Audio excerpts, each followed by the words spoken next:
Meu nome é Renata Cruz, eu sou empresária e fundadora do Foodness, uma empresa de estratégia, gestão e consultoria para negócios de alimentação. E você está ouvindo Foodness Talks, o podcast que toda semana recebe gente que empreende para falar de negócios e compartilhar aprendizados. Conteúdo feito por quem conhece a realidade do dia a dia e passou ou passa pelas mesmas coisas que você, que tem ou está pensando em abrir um negócio. O Foodness Talks é um podcast para você que entende que empreender é muito mais do que glamour.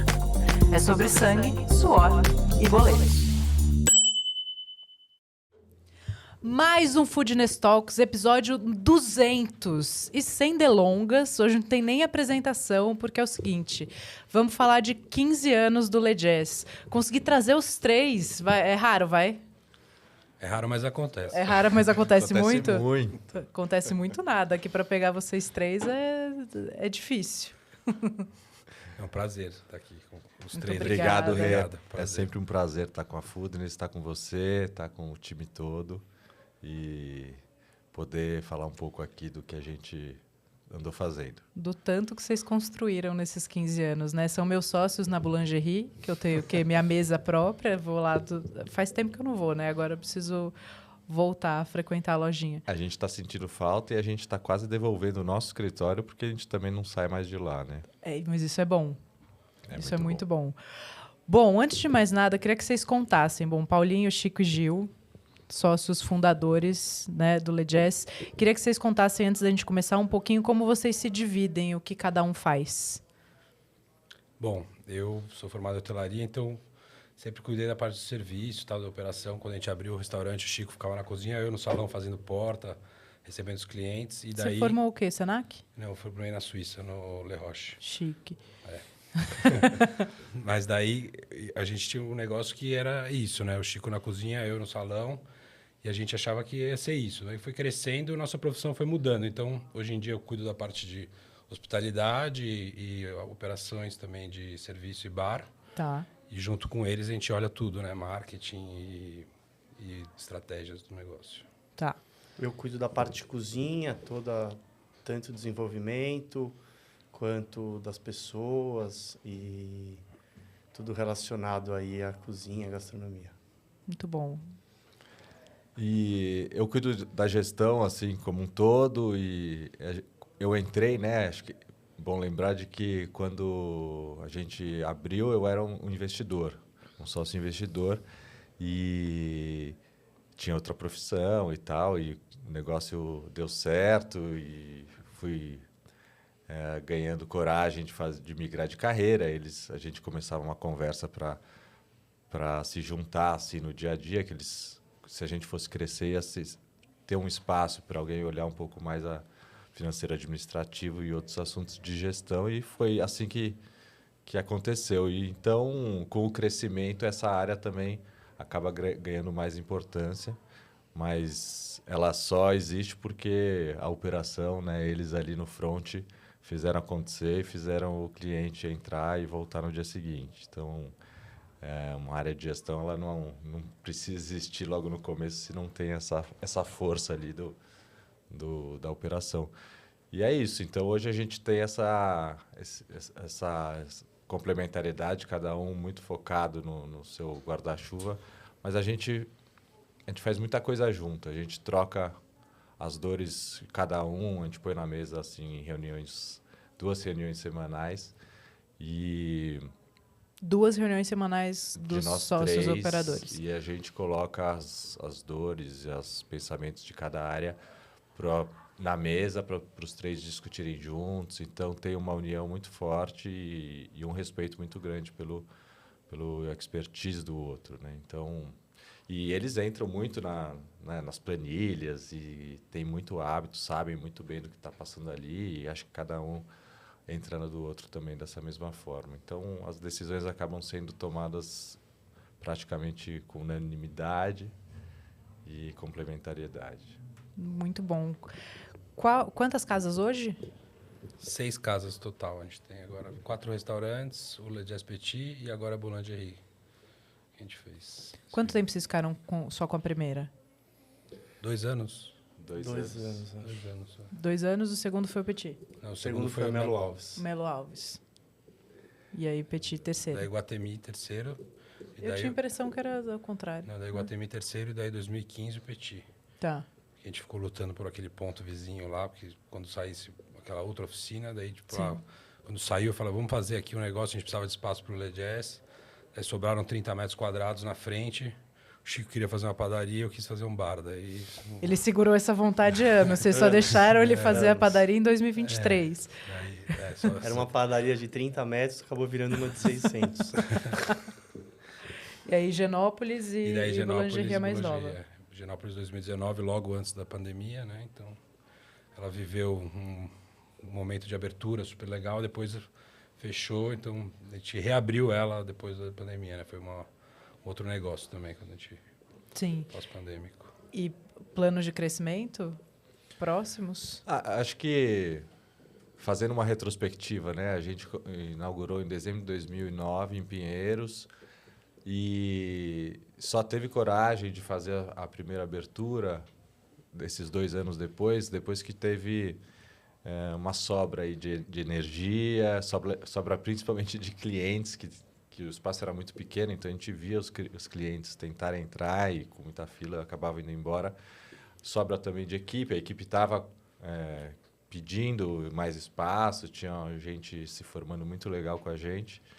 E também de capital. Então, acho que uniu tudo e foi um crescimento bem orgânico ali para o segundo restaurante no Jardins, na Melo Alves. E foi engraçado que do segundo para o terceiro foi meio o oposto disso, né? A gente recebeu o convite do Iguatemi e enfim, a gente não estava nem Tinha nem gente, nem dinheiro, nem energia. nada. E, enfim, mas foi uma reflexão ali. O shopping também colaborou bastante para essa decisão acontecer e a gente acabou recorrendo a recursos externos, como consultorias, como gente mais capacitada para ajudar esse crescimento menos orgânico. Foi um perrengue, assim, um perrengue maior. A gente teve que fazer um crescimento um pouco forçado, mas depois de 6 meses rolou e a gente viu que valeu a pena também, né? De conhecer um crescimento diferente. E aí a gente ficou um tempão também esperando o projeto de 2015, né? O Iguatemi foi 2013. O projeto de 2015 foi o bar, o Le Jazz Petit, que foi grande ativo do bairro. É um grande ativo, mas é um pequeno empreendimento. Sim. Foi mais simples, né? A gente pôde usar ainda a nossa criatividade para fazer um cardápio novo. A gente fez uma viagem para... Ao invés de ir para Paris, para Lyon, os lugares mais tradicionais, a gente foi para o País Basco francês e então o Chico montou o cardápio muito inspirado ali por isso. A gente pôs um produto novo, complementar, dentro do nosso guarda-chuva francês ali na Rua dos Pinheiros, que para a gente foi um grande prazer. O Gil pôde mexer com a criatividade de drinks e fazer uma carta com a assinatura toda dele, com alguns parceiros, né? E aí, isso foi em 2015. Depois, ainda 4 anos, acho que teve toda aquela crise que Sim. deixou todo mundo muito preocupado. A gente demorou de novo 4 anos para fazer mais uma inauguração. Aí foi bem orgânica. E aí veio a pandemia. E depois da pandemia, a gente estava com esse projeto de fazer um Le Jazz um pouco café. E aí o Chico veio da pandemia da pandemia. Ele veio com muito desejo de colocar esse conhecimento todo, essa prática que ele estava com dos pães. Desde o começo ele queria ter uma padaria no Le Jazz, mas acabou juntando aí o mergulho dele na pandemia com essa vontade de a gente fazer uma abertura diferente. E inauguramos em 2023, completamos 1 ano em março. Então, foi um produto novo, mas muito dentro do guarda-chuva, né? Boulangerie, ela tem muito a ver com a gastronomia francesa, com a França, com o que a gente via lá. Sim, inclusive eu ganhei uma cesta, chegou na hora certa, filma a cesta. Uma celebração aqui de 1 ano. A gente está... Fez 1 ano? Fez 1 ano, então, em março, e a gente ainda está aprendendo muito. Essa é a vantagem. Dá trabalho criar uma coisa nova, mas a gente cria um espaço de aprendizado de gestão, de gastronomia, de qualidade de serviço, que é uma coisa que a gente estava mais acostumado com aquele formato todo montadinho. E aí, quando você pergunta de expansão, eu acho que é inevitável um dia acontecer. Sim. A gente não é muito de ficar planejando e fazendo muitas planilhas de orçamentos com crescimentos e tal, mas a gente sempre está muito atento em pontos incríveis e também no que as equipes estão pedindo, Maduras e preparadas. A energia. Então, a gente precisa estar com energia para a gente poder pensar com calma, né, sabe? E, enfim, isso acaba Nunca acontecendo. é na emoção, né? A abertura é sempre muito racional. Então, a gente discute muito, procura muito ponto.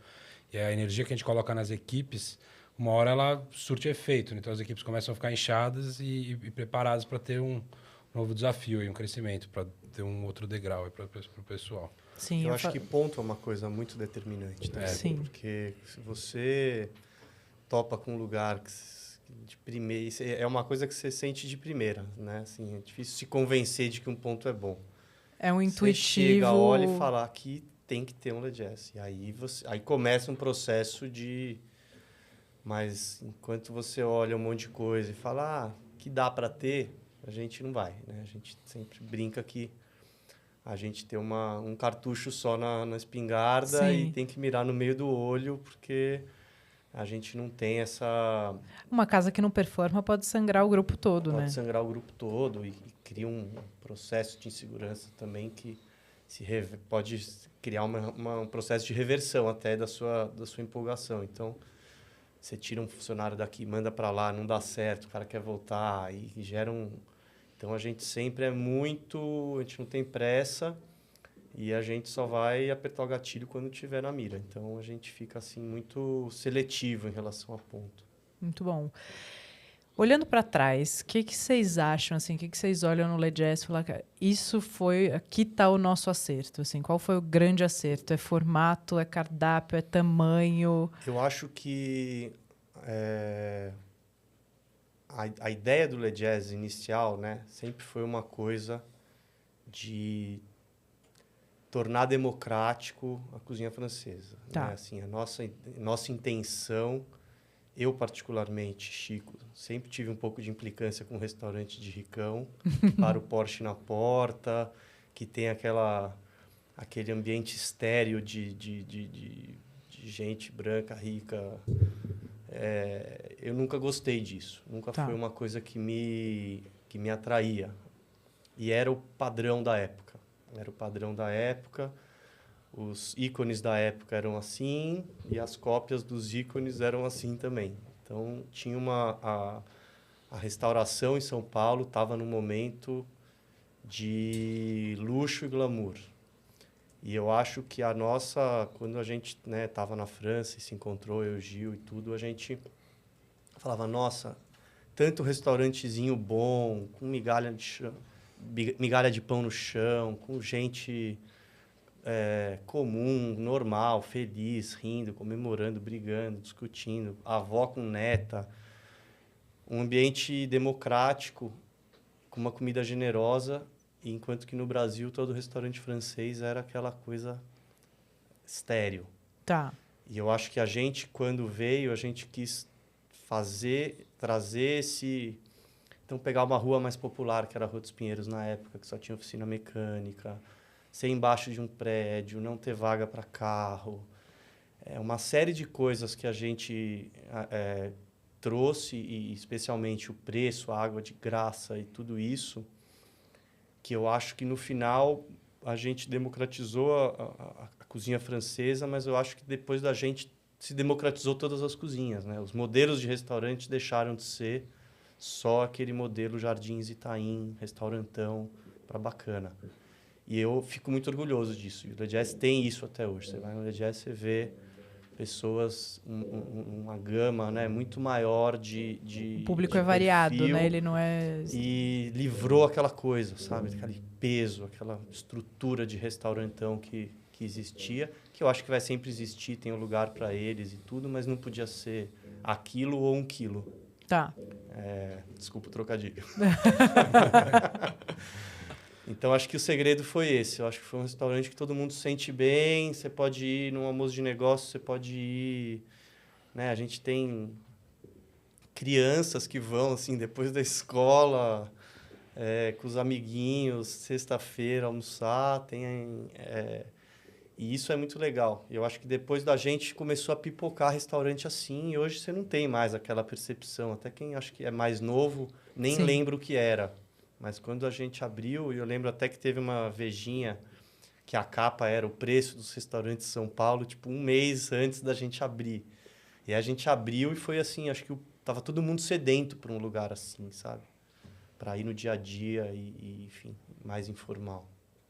E Restaurante vocês? generoso, né? Restaurante que não cobra o prato para dividir, que sempre deu a segunda torrada de graça, deu a água de graça. Então, acho que essa é a ideia nossa que a gente tinha, né? Trazer um restaurante que fosse generoso, para as pessoas não irem lá sem medo de sair. Porque antes tinha essa coisa, pô, tu vou nesse restaurante, vou sair esfolado, né? Mas no nosso caso, a gente que não precisa dividir, pode dividir. Tem prato de 30 a prato de 80. Era bem variado, assim, o cardápio. A pessoa podia comer, gastar 200, podia gastar 50. Até hoje, você pode comer Até um hoje, omelete com batata e salada ou uma brandade, como você pode pedir um rossini, uma coisa muito mais sofisticada. Então, o Le Jazz, ele se encaixa em vários momentos, em várias ocasiões. E às vezes alguns perguntavam, mas não é arriscado deixar de ter esse faturamento com essas cobranças, né? Com a água, com as meias porções e tal, com a torrada? Eu acho que é tudo uma questão de uma troca, né? Você deixa de cobrar ali, mas também traz uma generosidade, um agrado que vai talvez reverter em mais gente vindo, com mais frequência. Enfim, a gente também é muito Em ligado... volume e frequência, né? E a gente é muito ligado nos números, também não vai cometer uma irresponsabilidade fazendo isso. Então, é uma coisa sempre muito testada e A água da com casa, quando a reflexão. gente abriu, a amiga minha foi lá e falou, mas até quando vocês vão dar água de graça? Eu falei, não, acho que é para sempre, né? Isso aqui vai ficar para sempre, eu oferecer água. E água de graça não era também para fazer alguma coisa muito barulhenta. Era o que se via ali nos bistrôs da França e a gente Vocês replicou. replicaram. Assim. Acho que virou uma coisa maior do que a gente imaginou, mas não foi a intenção. E Sim. tem água para vender lá, né? Tem pedras salgadas, tem águas caras para vender Sim. águas. Sabe que eu lembro do meu pai falando do Le Jazz logo que abriu, e ele falava, sempre gostou de comer, morou na França e tal, então eu aprendi a comer com meu pai, assim, um cara que sempre gostou de restaurante, e ele falava, não, precisa ir, Le Jazz, que o custo-benefício é incrível. Então, acho que isso é realmente uma marca, né? E que ficou desde lá de trás. E aí, se eu puder puxar o saco dos amigos, vou falar que, assim, eu vejo que, além do custo-benefício e entrega, padrão e consistência é uma coisa que o grupo traz muito forte, né? E, sem dúvida nenhuma, mais do que até a água da casa e a torrada, isso gera consistência e volume. Isso é sempre bom ouvir da opinião do outro, porque a gente que está dentro sempre fala, nossa, o padrão não está igual, nossa, não está do jeito que tinha que ser, né? A gente, como guardiões disso, a gente nunca está satisfeito. Mas acho que também essa inquietação é nosso papel, né? É o nosso papel, A nossa régua tem que ser bem alta, né? Para Sim. manter lá, né? Acho que um dos principais papéis que a gente tem hoje é esse, né? A gente acabou profissionalizando bastante a empresa, assim, todas as funções estão entregues a bons profissionais e a gente a gente tem boas responsabilidades, mas acho que uma das principais é ser o guardião dessa padronização, da cultura e muito nas lojas, nos restaurantes e ter certeza que isso está acontecendo. A gente trouxe o ano passado para a equipe uma pessoa, um gerente de experiência do cliente para ajudar a gente, ele com job description de ter um olhar do dono para garantir que a experiência do cliente em todos os aspectos da comida, da padronização entre lojas, da manutenção das estruturas dos restaurantes. Então, a gente investe muito tempo e agora com um cargo desse ainda mais. E todos os gestores têm um pouco essa responsabilidade e colaboram muito, porque já está um pouco grandinho para a gente fazer tudo sozinho. Sim. Né? E eu acho que hoje em dia é muito mais difícil, porque na França, ou mesmo antigamente, tinha uma coisa com os restaurantes, eles fechavam segunda-feira, então você tinha uma brigada única que dobrava às vezes. Então, você pegava um prato, sei lá, um filé molho mostarda. Era o mesmo cozinheiro que fazia todas as vezes que você comia aquele filé. Sim. Hoje a gente abre 7 dias por semana, fecha praticamente 24 à noite, 25 de dezembro, 31 à noite, 1º de janeiro. Não fecha à tarde. Então, você tem que ter... né, os funcionários não dobram, são 2 brigadas. Então, você pega um prato, na prática, em um restaurante, tem 5 ou 6 cozinheiros que fazem aquele prato. Em 4 restaurantes, são 20. Sim. Então, você conseguir que os 20 façam... E cozinha não é uma coisa... Muita gente fala, não, mas aí é só ter processo, bota na planilha, mede na grama. Cozinha não é assim. Cozinha é sensibilidade. Não adianta falar, eu pus tudo numa planilha, mas o cozinheiro não é um robô. Se ele acha que está dourado um lado, a decisão de virar não é no cronômetro, é no Não olho que a gente dele. não tenha planilha, a gente tem de tudo, ficha técnica, receituário de tudo. Ajuda muito. Mas a sensibilidade do cozinheiro da hora de virar um bife, da hora de afinar um molho, é a sensibilidade dele. E aí você ter 20 pessoas fazendo aquele mesmo prato, e uma pessoa comer esse prato no Iguatemi, depois outra pessoa comer na Melo, em Pinheiros, em dias diferentes, em turnos diferentes, e falar tudo tá estável, para a gente é um desafio 10 vezes maior do que um restaurante que consegue fazer isso com uma brigada só. Sim. E consistência, para mim, é a palavra que, no fundo, é o segredo das casas longevas, ainda mais dos grupos, né? Falei para vocês, antes da gente começar, que, para mim, vocês são a nova companhia tradicional, assim. Eu realmente acho um puta case, assim como acho eles, de um trabalho, né, o Garrido, que tá sempre com a gente, um baita cara, generoso, criativo. A gente sempre admirou muito a companhia e os sócios individualmente também sempre foram um benchmark para a gente. A gente tem Então, até parabéns, vocês chegaram lá. A gente, antes de abrir o Le Jazz, a gente fez um projeto, né? Assim, escreveu, pôs no papel o que a gente queria ser e tal. E em vários momentos desse projeto inicial tem... Bom, muitas discussões, citado, muitas coisas foram discutidas no Astor e tem muitas dessa consistência também de história amarrada, né? Assim, tudo faz sentido. Então, uma casa boêmia, uma cozinha boêmia, a gente gosta dessa amarração, né? Acho que São Paulo tem tanta opção que o cliente, quando topa com alguma coisa que é meio dúbia a história, enfim, aquilo não fixa, né? É um restaurante meio internacional, meio italiano, meio francês, meio espanhol, meio não sei o quê. Com notas de brasilidade. No final, isso é difícil gravar, né? Sim. E eu acho que eles fazem isso muito bem, sempre foram uma referência também nessa parte conceitual. Não, muito legal. Mas quando você olha para eles, para mim a palavra consistência está escrita nas todas as paredes e para o Le Jazz também. Acho que, sem dúvida nenhuma, o maior desafio de vocês deve ser a Boulangerie, que é um produto novo, né, que é absolutamente tudo novo, até um tamanho novo de operação. Sim. É outro bicho.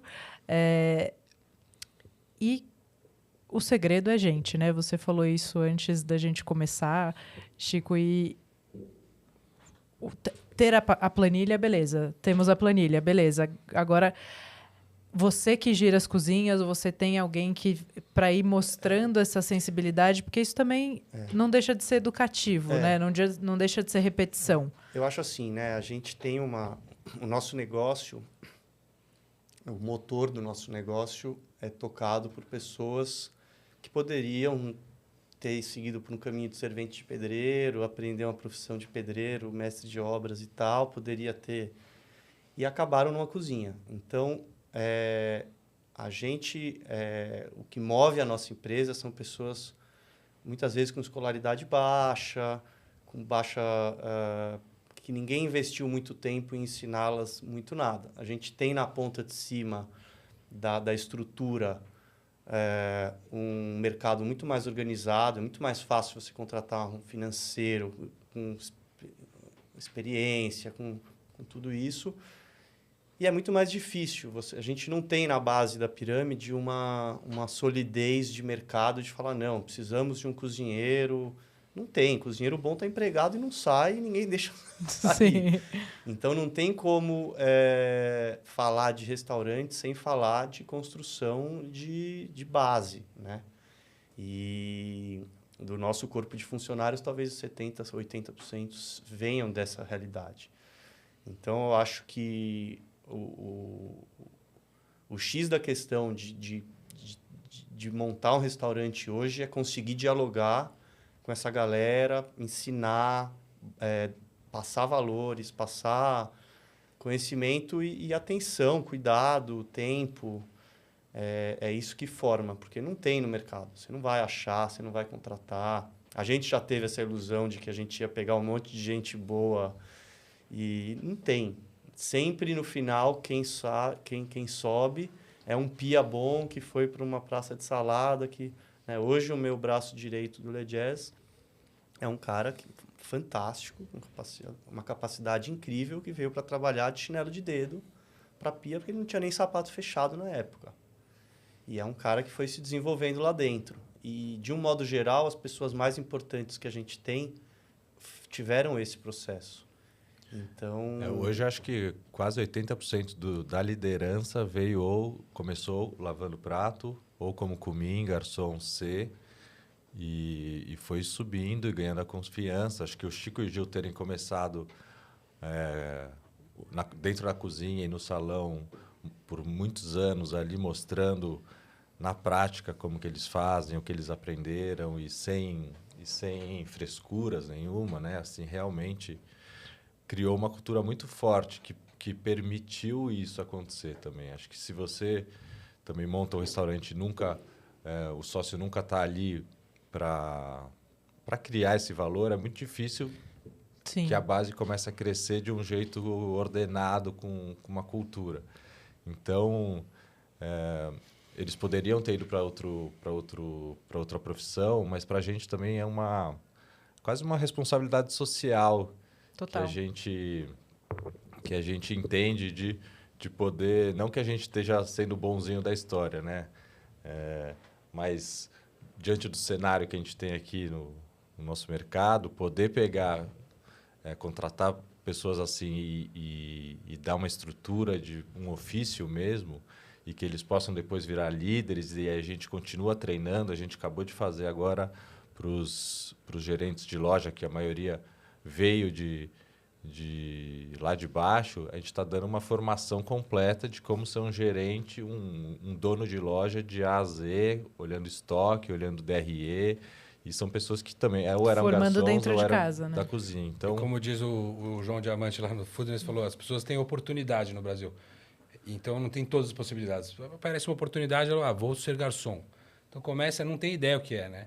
E daí, com o tempo, vai passando e a gente vai mostrando que é uma possibilidade de vida, né? Sim. Então, tem essa coisa que a gente quer ser uma possibilidade de vida para as pessoas que estão fora do Le Jazz, e principalmente pessoas que estão dentro, que a gente quer desenvolver as pessoas. Se a pessoa quiser crescer e entender que ela vai crescer junto com a empresa, tem que crescer junto com a empresa, ela vai se desenvolver, porque a gente tem um trabalho hoje em dia de empurrar as pessoas para cima junto, assim. Então, acho que isso é fundamental, né, para o nosso crescimento e para a nossa manutenção da nossa cultura, né? Sim, ter essa possibilidade do Porque traz uma de pessoa carreira. de fora, né? Às vezes dá choque de cultura. No começo da Boulangerie mesmo, a gente trouxe um chefe.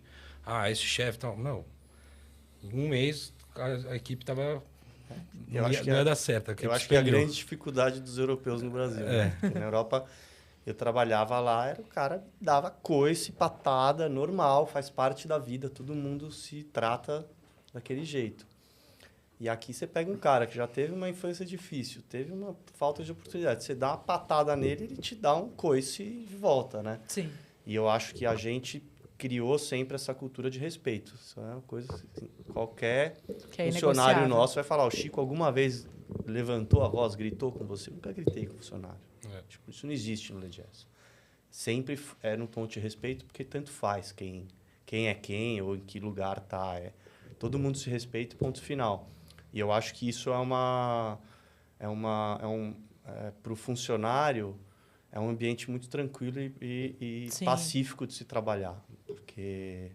E isso é cultural, né? Tem países que é diferente e tá tudo bem. Você toma um monte de esporro, depois no final do dia toma cerveja junto, fuma um cigarro e ninguém... Agora, aqui eu acho que, né, a gente trabalha com uma realidade muito mais dramática, né? Então, tem que se adaptar a isso. E me fala uma coisa, além da coisa do plano de carreira e dos colaboradores crescerem dentro de casa, então eles estão... O cara, a hora que ele vai fazer o filé ao molho mostarda, ele já assistiu aquilo ou já ajudou a fazer aquilo há muito tempo. Você faz uma dinâmica entre as lojas para garantir essa padronização também? Fazemos. A gente faz um intercâmbio, troca bastante, né? Tem muita química de pessoas entre pessoas, então, às vezes, de tempos em tempos... Para os dois lados, né? Às vezes está bom demais, mas fica muito panelinha, a gente dá, dá uma misturada. Às vezes está muito atrituoso, a pessoa muda de... E isso, no final, é bom também para essa padronização. E, fora isso, a gente tem reuniões em que a gente cozinha tudo e senta todos os chefes e discute. Achei esse molho muito espesso, esse muito ralo. Toda segunda-feira o Chico coloca todos os chefes e subchefes de todas as unidades na mesma reunião para discutir tudo que está acontecendo de padronização e pega um chefe de uma cozinha e passa 2 semanas na do outro e vice-versa. E tem o braço direito do Chico também, que é responsável por rodar e tá dentro de todas as cozinhas. E montar esses times, né? E uma coisa muito, né, assim, difícil para padronização também é a questão dos fornecedores, né? A oscilações de tanto sazonais quanto... Então, sei lá, tem época que o creme de leite está mais gordo. As receitas todas dão certo. Sim. Tem época que que ele não vem com a mesma... Então, a gente tem que adaptar, tem que mudar, tem que fazer pequenos ajustes. Por isso que a cozinha nunca vai ser uma coisa tão de fábrica. A batata, né? Ela muda muito. A batata muda muito dependendo da época. Então, a gente tem fevereiro, março, que são as épocas de chuva. Uma batata, uma tendência de ficar mais encharcada. Então, tudo isso a gente, quando senta todo mundo junto, é legal porque eles também trocam. Como é que tem o creme lá essa semana? Legal. Tá bom. Aqui veio meio assim. Então eu vou ligar pro fornecedor. Então, e tem uma estrutura de cardápio que você criou ali que é muito inteligente, né? Tipo, obrigado. Batata e espinafre é uma coisa que você usa de várias formas e quem está lendo não tem a sensação de que isso acontece. Não, a gente quando inaugurou, eu lembro que eu ficava na cozinha, o Gil no salão, e às vezes o Gil falava, já saiu os pratos? Eu falava, já. Ele falou, não, mas segura, o cara acabou de deixar a entrada, tá muito rápido. Tempo, né? Como tem que controlar o ritmo. A cozinha do Le Jazz é uma cozinha rápida, por natureza. Assim, o cardápio ele é executável numa velocidade. Eu lembro de trabalhar em restaurante que no mesmo prato tinha quenelle de 3 purês. Tinham que ter 3 panelas para esquentar 3 purês para um prato. Imagina uma mesa de 6, né? Sim. Então, eu tinha horror dessas coisas. Eu falava, por que alguém vai comer 3 purês num... Não, e é interessante também falar que para você ter consistência, para você ter padrão, para você ter agilidade, você ter giro, você precisa pensar antes, né? Sim. Porque depois não tem milagre. Fala, tem 3 quenelles, 3 panelas, agora ganha giro. Difícil. Aí você precisa de muita gente. Foi uma preocupação nossa. E até uma preocupação que também veio um pouco do tamanho do Le Jazz original, Pinheiros. Né? Pinheiros, quando a gente abriu, realmente a cozinha era 1/3 dessa sala. Então, não tinha como complicar. Assim. A coisa era realmente espartana. E a gente precisou operar nessa... E eu acho que foi muito bom. Foi muito bom. Porque, às vezes, você abre uma coisa... eu vejo acontecer muito isso, né? A pessoa vem com investimento e faz uma coisa assim... Já vou fazer direito do começo. Faz uma coisa muito faraônica e se perde dentro daquilo. Porque quando você tem... Ou não tem essa clareza dessa base, né? De que precisa ser ágil e fácil. Porque se você tem espaço para deixar bagunça, você vai deixar bagunça. Agora, se você não tem espaço... Ou o escorredor está aqui, ou o escorredor está na pia, ou ele está aqui, ou ele está na pia. Não tem outro lugar para estar. Porque é tudo pequenininho e apertado. E eu acho que foi uma coisa que também ajudou bastante a gente. E o cardápio não é pequeno, né? Não. Mas são 60 itens, mais ou menos. Assim, é coisa pra caramba. E qual o segredo, essa de $1 milhão, hein? O segredo de uma sociedade de 15 anos? Porque também a gente vê que isso é um gargalo e uma dor de mercado constante, né? A coisa de sócios, de fazer boa sociedade, de encontrar bons pares e também de se manter numa relação saudável. Todo mundo faz terapia, né? Isso é essencial, hein, gente? Devia ter na cesta básica. Mas acho que pôr para fora, não ficar guardando. Ter um ambiente de troca. E ser respeitoso, né? Mesmo quando põe para fora, não pôr para fora com esculacho, né? Assim, todo mundo tem espaço para falar as irritações, e são muitas, sempre. Mas todo mundo fala as irritações dentro de um campo respeitoso e eu acho que isso é muito importante, porque guardar eu acho muito ruim e também assim, subir o tom e ser grosseiro também gera, né? Eu acho que a gente sempre consegue... E a gente é amigo, né? A gente é amigo fora também. A gente também... Sempre foram. Sempre foi. Fomos, Então, acho que também tem, assim... Às vezes a gente... Mas a história de ser amigo pode ser muito bom e pode dar uma merda catastrófica também, acho que é a base de uma sociedade saudável, assim, tem vários modelos, mas a base é ter os papéis serem muito claros e não sobrepor um ao outro, né?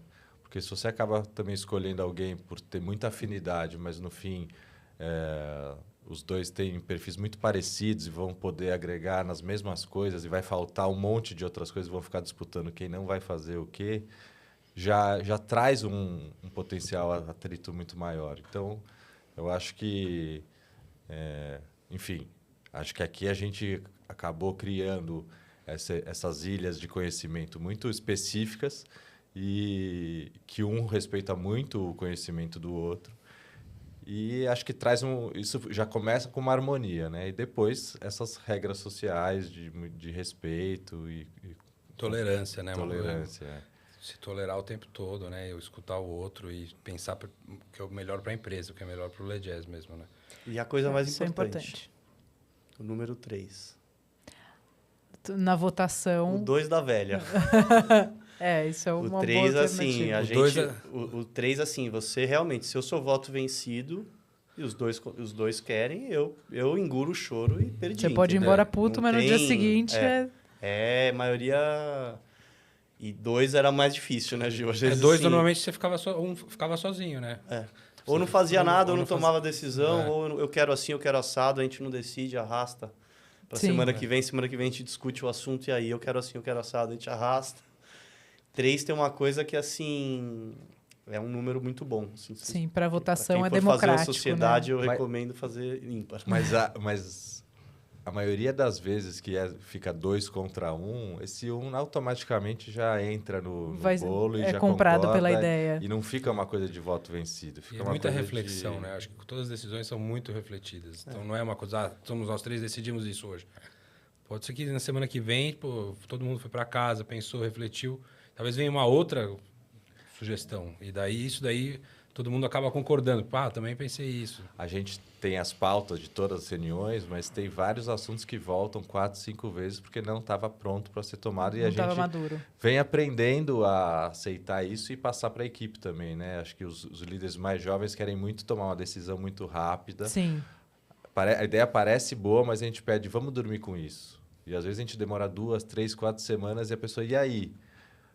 Vamos sentar de novo e a ideia às vezes é uma coisa que a gente nem tinha pensado, assim. Então, não ter muita ansiedade para tomar uma decisão rápida, mas também não largar, né? Não delargar a responsabilidade. É uma questão de as coisas se maturam com um pouco de tempo. E rotinas definidas, assim, a gente senta 2 vezes por semana, inegociável. Isso sempre foi desde o começo? Ajuda também? Isso sempre foi. A gente tem as outras rotinas, né, com as áreas, tem as reuniões diárias e as reuniões gerais, que são 2 dias no mês.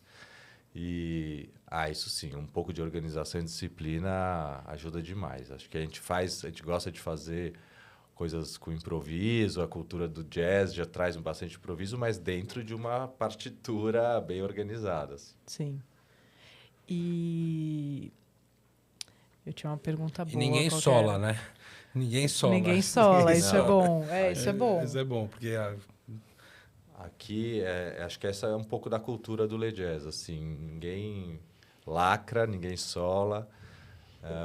Se a pessoa fala uma ideia e não reverbera assim no conjunto, essa ideia fica em stand-by também. Então, é uma coisa muito... uma bela de uma democracia. Demora, às vezes, um pouco mais para acontecer, mas quando acontece, fica com menos aquela sensação de que foi uma decisão precipitada ou pouco embasada. Eu acho que também tem a gente coloca o sujeito principal da história é o Le Jazz, né? Assim, a gente não tem a figura... temos nós três, temos nossas participações, mas a gente não se confunde nunca Com a marca, com o o negócio. físico com o negócio. É isso que eu ia falar. Eu vejo vocês vocês têm uma disciplina mesmo, né? Tipo, consumo, é pago, tem uma história, tipo, de olhar com muito profissionalismo para isso, que ajuda demais também, né? Sim, tem que pagar, né, a conta no final. Eu acho essa sempre uma pauta boa. Tem gente que vou abrir um restaurante, acho que eu não vou comer de graça. Não, acho que a gente determinou uma regra lá, lógico que a gente tem um desconto, mas... Sim. Mas sempre paga. E a gente vê o Le Jazz como uma persona. E essa persona não é nenhuma de nós três, nenhum dos outros líderes. É uma persona que a gente tem muito claro na nossa cabeça e conforme a gente foi crescendo, foi ficando um pouco mais difícil de passar para todos os novos funcionários. Então, até que no ano passado a gente fez um trabalho longo de mapeamento e descrição da cultura num livro. A gente trouxe um parceiro e foi muito legal, porque a primeira entrevista com cada um de nós três, ele falou, putz, vocês têm muito claro, mas cada um fala de um jeito. Então, a gente viu que a necessidade era organizar esses pensamentos e depois o material muito bem feito e todo mundo validou. Não, era isso mesmo que eu estava querendo dizer. Tá. E com esse material detalhado e especificado, ficou muito mais fácil da gente passar de uma forma organizada para todos os líderes e os líderes poderem passar isso adiante. Isso é super importante. E a persona está nesse livro. Então, fica muito mais fácil da gente, quando a gente for tomar uma decisão, falando uma persona que a gente conhece muito bem, mas, além disso, ainda está escrita. Sim. Fica mais fácil para as tomadas de decisão, para essa que você falou de pagar conta. A gente usa muito que não tem atalhos, né? Então, furar filas e privilegiar, essas coisas não fazem parte da cultura, então está muito clara na cabeça e no material. Muito bom. Acho que esse processo até de entender a marca como uma coisa separada da gente, né? Porque vocês estão em 3, mas tem um monte de gente que está ouvindo a gente que criou a marca sozinho, que fundou a marca sozinho. E chega uma hora que fala, tá bom, e agora? Para onde essa marca vai? A gente acabou de fazer esse trabalho com o Foodness. O Foodness tem 5 anos, é um bebê ainda, mas a gente já sentiu... O Foodness não é a Renata. Né? Não pode ser, porque senão o nosso teto é muito baixo. Então, a gente já fez o exercício de também documentar e separar o que é uma coisa, como a Renata age, como o Foodness age. Tem um monte de coisa, até a Marcinha, que está com a gente, é minha melhor amiga, a hora que ela viu a definição, ela falou, tá, mas isso é você. Eu falei... Vai estar, a minha personalidade vai estar um monte ali, mas as escolhas são diferentes, né? E se um dia os você pontos de tiver, atuação. tirar um ano sabático, Deus te que ouça. ficar, vai poder se espelhar muito no que está ali no material, não só no seu dia a dia. Sim, né? total. Eu não sei com quem que a gente estava falando um dia, que eu comparo muito essa coisa com banda, assim, né? Acho que a gente é uma banda, às vezes não é o Rod Stewart com os acompanhantes. Os Beatles, são os Beatles. Não tem um mais... Humilde né, você, assim, hein? todos... Né? Do nada, os Beatles. Não, mas eu digo assim, não é carreira solo com uma banda Claro. que acompanha. Tipo, é uma... Não tem um cabeça, né? Não tem um uma pessoa na cabeça, frente que é não mais tem importante. A gente acho que é muito importante, porque se confunde muito e aí gera... A gente vê muita sociedade por aí entrando nesse lugar, assim... de vaidade, de ego, de não sei o quê, e aí cai numa coisa que não pode ser bom, né? Não tem como ser bom. Sim, queria fazer uma pergunta para vocês. De tudo que vocês estão falando, eu acho que eu já imagino a resposta, mas vocês acreditam naquela máxima empresa que anda sozinha? Todo mundo fala, já anda sozinho, né? Eu falo, sozinha, ela anda com muita gente, né? Porque são 300 pessoas todo dia indo lá, né? Fazendo negócio. A nossa atuação na operação, realmente a gente não precisa estar lá para o restaurante abrir. Mas a gente está acompanhando, assim, com lupa vários lugares, né? Então, sempre tem uma área que está gripada, sempre. uma área que está com bronquite. Então, é a área que a gente vai naquelas 2, 3 semanas focar. A gente se divide também em épocas, né? Uma época de inauguração, acho que eu fico muito mais sobrecarregado, né? Antes da inauguração para cuidar da obra, para a obra dar certo, para levantar a grana, para fazer a coisa viabilizar. Depois da inauguração... Para que a obra custe o que você precisa que ela custe, né? Exato, né? Enfim.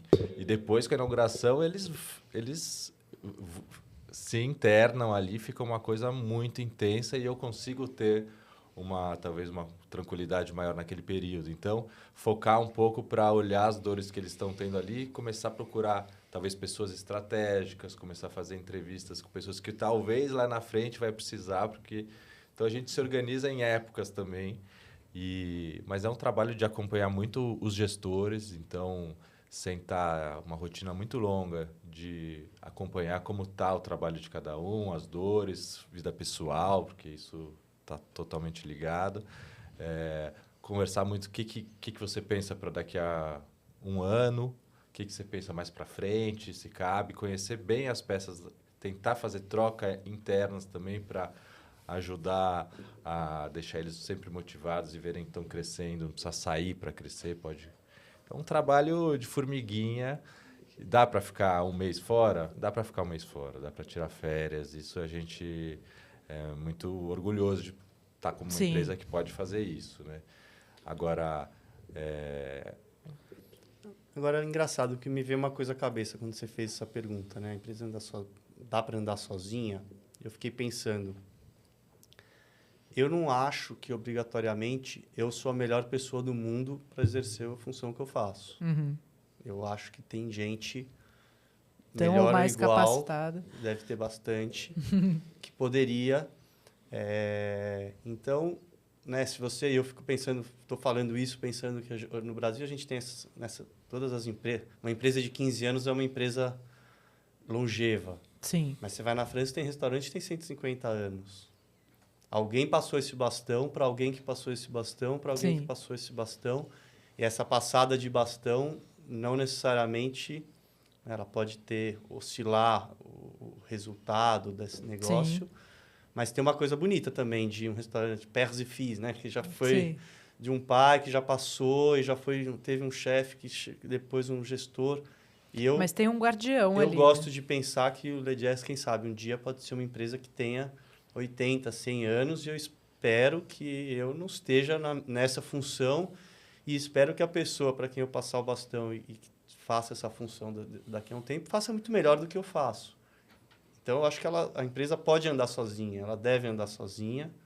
Hoje não temos a menor condição disso acontecer, mas é um objetivo. Mas você acha que isso é eu andar sozinho ou você acha que isso é eu passar o bastão para uma outra pessoa que vai estar ali? Que vai andar na governança dela, que talvez... Mas eu acho assim, quando a gente começa a parar de olhar só para os modismos e para os picos né, para esse ciclo curto de restaurante que tem muito, e começa a pensar em o que poderia fazer um restaurante, né? Como é que o Spot tem, sei lá, 30, 40 anos.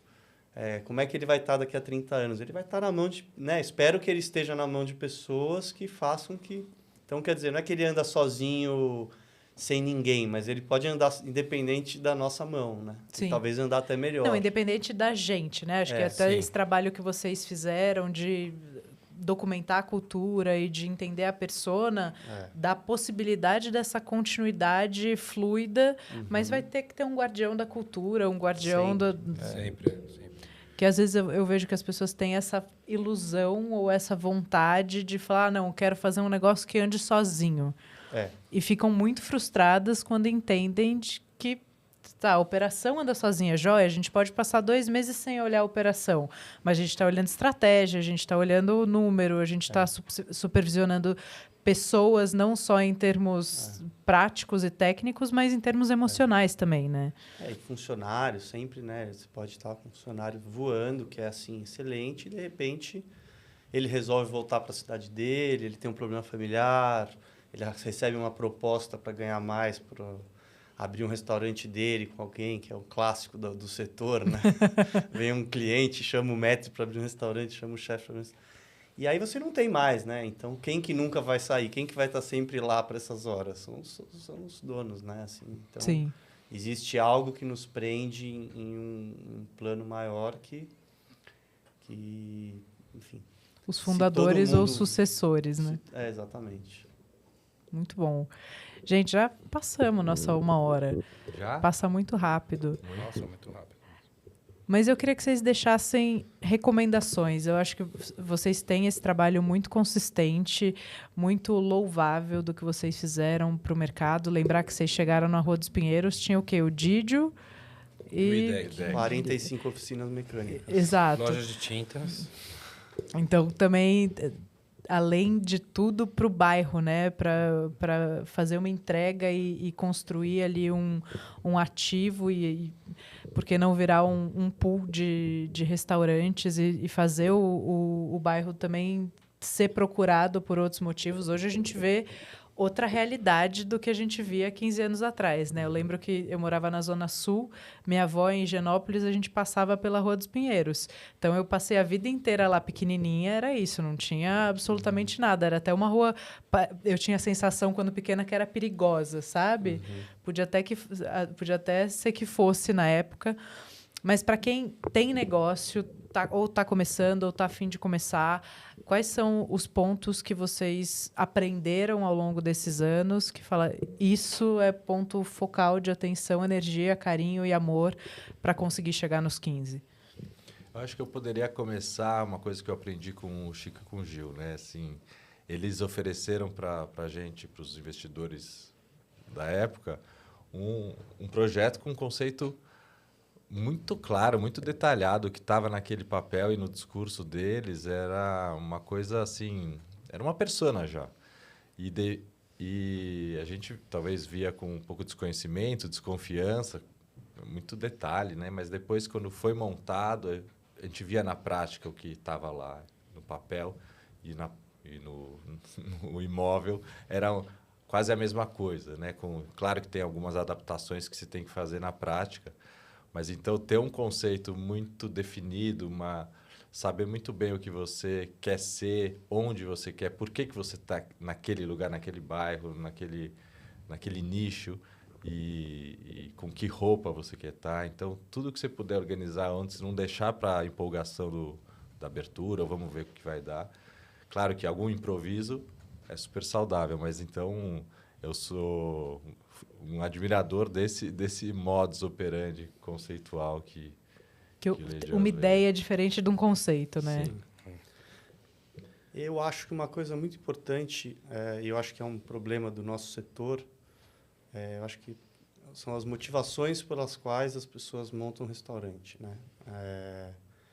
A gente montou um restaurante para viver dele, né? Então, eu lembro o Legesse, o dia que eu vendi meu carro para comprar 2 geladeiras. E o valor daquele dinheiro que eu ia ficar de ônibus, porque eu queria montar aquele restaurante. E cada centavo vale, cada real vale. Uma atenção muito grande para aquilo ser um negócio rentável, lucrativo, que vai sustentar minha família e a família de todo mundo. Fazer restaurante com dinheiro abundante, por glamour, porque é legal, porque é bacana, porque tem alguém pagando 100% e porque tanto faz se você vai comprar uma coisa de 5 ou de 50, para mim tá fadado a um final infeliz, né? Eu acho que dá valor para cada real do investidor, para cada real que você põe, entrar no risco também, saber que aquilo precisa, né, é muito legal, reconhecimento, as pessoas gostarem, tudo é ótimo, mas aquilo precisa ser convertido em receita, aquilo precisa ser convertido em lucro, você precisa distribuir, você precisa pagar o plano de saúde da sua família. Eu acho que é muito importante. Eu vejo no setor muito... eu já ganhei dinheiro com outra coisa, quero ser dono de restaurante, bota um dinheiro um montão, o cara abre um negócio faraônico, dá 6 meses, não fatura, quebra, todo mundo briga. Ou normatizar, tipo, essa história de não estar dando lucro, né? Bom, eu acho que a pessoa que vai abrir um restaurante tem que ter trabalhado em muitos restaurantes antes, para saber boas práticas, más práticas também, né? Para não repetir. E, sobretudo, quando for fazer, faz o que você sabe fazer, né? Não inventa e pede ajuda para quem sabe fazer as coisas que você não sabe fazer. No nosso caso, para a gente foi fundamental. No nosso primeiro restaurante, a gente tinha um consultor financeiro. Falou, vamos montar esse business plan. Porque primeira vez que a gente montou o business plan, a gente olhou e falou, não, acho que não vai ser só isso, não. Daí a gente chamou o seu Manuel, que já nem está mais entre a gente, mas ele foi para um guia, né? Para montar o business plan e ter um business plan bem claro de quantas conversas a gente tinha que fazer no almoço, quantas conversas a gente tinha que fazer no jantar, a qual ticket médio e a partir de qual dia a gente ia começar a dar um faturamento que ia dar um break-even. Então, faz o que você sabe fazer e pede ajuda. E tem muita gente competente no mercado para ajudar, né? E eu acho que isso é fundamental. Muita gente fala, vou montar ali, não se estrutura e pede ajuda errada, né? Muito bom. Isso que você falou também, né? Assim, a gente nunca entrar naquela coisa de, então vamos abrir um monte de vinho, joga no... Sim, chama um monte de amigo. Sabe assim, vamos chamar um monte de amigo, abrir um monte de vinho e fazer disso uma grande festa, assim. Não que não possa tomar os vinhos e curtir dentro do restaurante, mas não esse espírito de boca livre, sabe? Acho que é uma coisa que, para os funcionários, principalmente, passa uma mensagem muito negativa. Né? Priorizar o cliente, né? Nesse caso, você abre um restaurante e começa a ter a mesa do dono lá, só todo mundo servindo o dono, porque ele é o patrão. É muito negativo, né? Acho que... Sim, e para a equipe também, né? Equipe, como o Chico falou, e abre um precedente, né? De não controle, que é a pior coisa que pode acontecer dentro de uma operação de comida e, como você falou, é um negócio de centavos, né? O cálculo errado, a administração errada, o cardápio errado te gera um gargalo. E falando de investimento, tem um amigo meu que fala que esse é o tipo de negócio que, assim, quando você faz um investimento de risco, falar, peguei 1 milhão, vou investir numa ação de risco. Beleza, você pode perder 1 milhão. No nosso tipo de negócio, você pode gastar 1 milhão para abrir, você pode perder 8, a casa da mãe, o carro. É um buraco que é muito difícil ver o fundo, né? Então, essa disciplina também para olhar o negócio, esse compromisso é fundamental. Muito bem. A gente então vamos ter que marcar para um outro. Boa. Combinado, quando quiser. Muito, muito obrigada. É sempre um prazer e a gente acompanha o trabalho de vocês do Foodness também. É muito importante para o nosso setorzinho, né? O setor virar uma indústria, né? Porque se a gente tivesse, né, acho que alguma coisa parecida quando a gente começou, teria sido muito, muito mais fácil. Então, esse trabalho de trocas, de trazer conhecimento para pessoas que estão entrando e para funcionários, colaboradores, é um ganha-ganha. Parabéns também para vocês. Muito obrigada. Esse é o nosso papel, tentar democratizar e compartilhar os aprendizados de todos nós, né? Para quem está chegando ou para quem já está ali. Tenho certeza que um monte de gente que ouve, vai ouvir a história de vocês agora, também se inspira e tira daqui vários insights para poder melhorar a sua operação ou até encontrar novas saídas para o negócio. E como cliente e grande parceira, queria agradecer também, porque o bairro melhorou muito. Assim, eu não quero sair do bairro porque eu tenho tudo em volta. Então, muito obrigada também pelo trabalho de vocês e parabéns pela consistência. Obrigado. Obrigado pelo convite, adoramos.